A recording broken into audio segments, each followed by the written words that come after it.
चुनावी मौसम का दौर जारी है। राजनीतिक पार्टियां बड़े बड़े वादे कर रही हैं, पर ये वादे जब जम्मू कश्मीर के लिए किए जाएं तो कई मायनों में अलग हो जाते हैं। पूरा माजरा क्या है, हम आपको जड़ से पलई तक सब बताते हैं। वर्ष 1947 में जब हिंदुस्तान को आजादी मिली तो एक साथ में एक इस्लामिक मुल्क पाकिस्तान का भी उदय हुआ।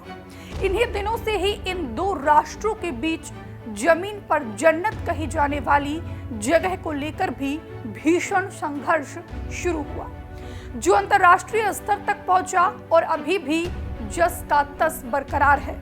ये जगह जम्मू कश्मीर की है। दोनों देशों की सरकारें जमीन के इस एक टुकड़े पर अलग अलग तरीके से अपने दावे अभी भी पेश करती रहती हैं। संघर्ष हुआ, लड़ाइयां हुई और इसी जद्दोजहद में जम्मू कश्मीर का जो हिस्सा भारत के पास में आ गया तो उसके लिए यहाँ की सरकारों ने विशेष कानून बनाए। तत्कालीन सरकारों ने जमीन के इस खूबसूरत भूभाग के लिए स्पेशल कानून बनाने के पीछे तर्क दिया कि कई मायनों में जम्मू कश्मीर भारत के और सभी राज्यों से अलग है।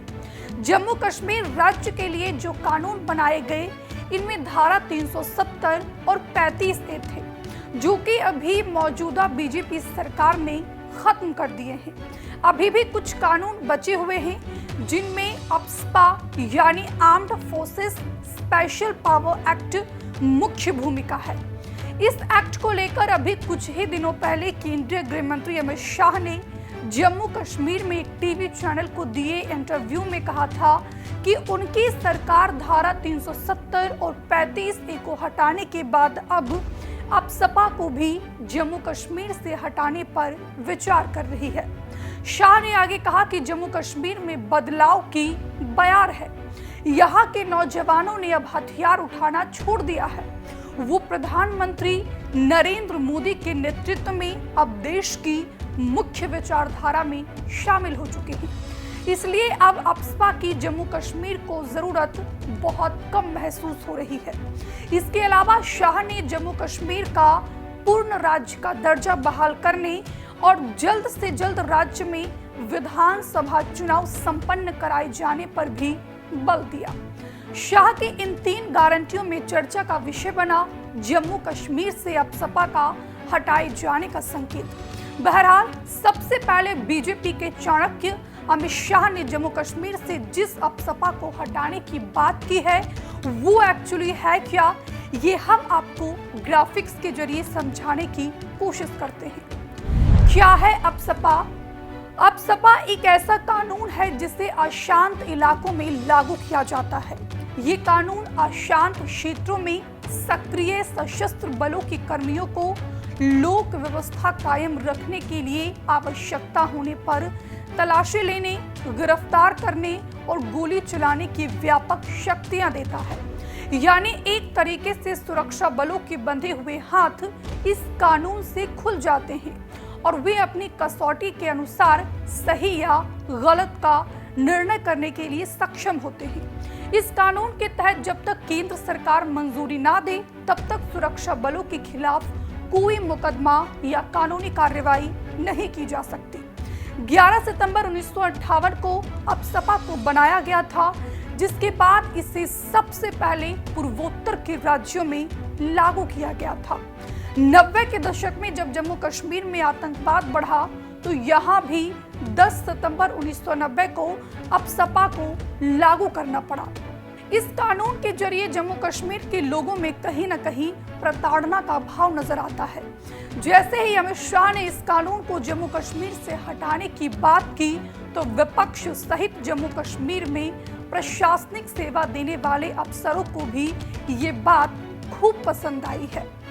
ये बहुत अच्छी अनाउंसमेंट है क्योंकि 370 हटने के बाद हालात में काफ़ी तब्दीली आई है। आज हालात बहुत बेहतरी की तरफ जा रहे हैं और कहीं भी स्टोन पेल्टिंग नहीं हो रही है, कहीं टेररिस्ट मूवमेंट कम हुई है, बहुत से इलाकों में इन्फिल्ट्रेशन कम हुई है, टेररिस्ट इंसिडेंट्स में कमी आई है, सिक्योरिटी फोर्सेस कि किलिंग में कमी आई है, सिविलियन किलिंग में, कोई भी पैरामीटर आप लें, खासकर जब से मोदी सरकार की जो नो नॉनसेंस पॉलिसी है उसके तहत हालात में जो बेहतरी आई है उसका बेनिफिट लोगों को जाना चाहिए।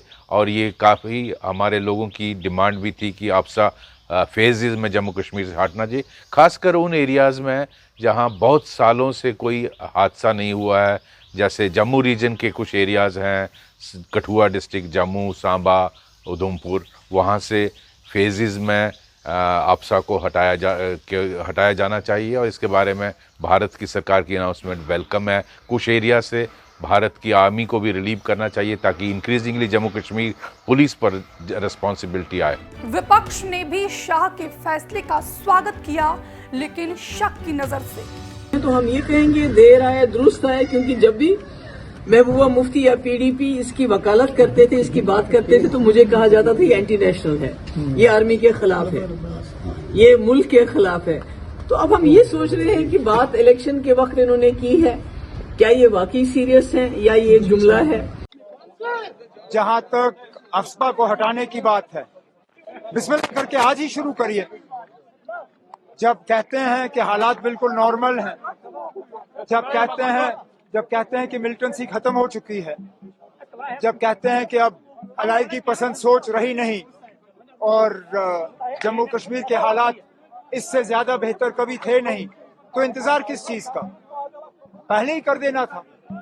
मैं तो 2011 से इस दिन का इंतजार करता आया हूं और कोशिशें भी हमने बहुत की अफस्पा हटाने की, लेकिन मुझे डर इस बात का है कि जिस तरह लद्दाख के लोगों को 6 शेड्यूल का झांसा देके उनको गुमराह किया गया, उनको धोखा दिया गया, उनके साथ झूठे वादे किए गए, बिल्कुल उसी तरह इलेक्शन को देखते हुए जम्मू कश्मीर के लोगों के साथ अब अफस्पा के मामले में भी एक झूठा वादा और धोखा देने का जो है सिलसिला किया जा रहा है। जम्मू कश्मीर के मामले में राष्ट्रीय राजनीति पर उठती शक की सुइयां कहीं ज्यादा गहरी है, पर इस बात से कतई इनकार नहीं किया जा सकता कि केंद्र में बीजेपी की सरकार बनने के बाद जम्मू कश्मीर में कई बड़े बदलाव देखने को मिले हैं। अभी भी कुछ ऐसे मुद्दे हैं जिन पर विचार किया जाना बाकी है।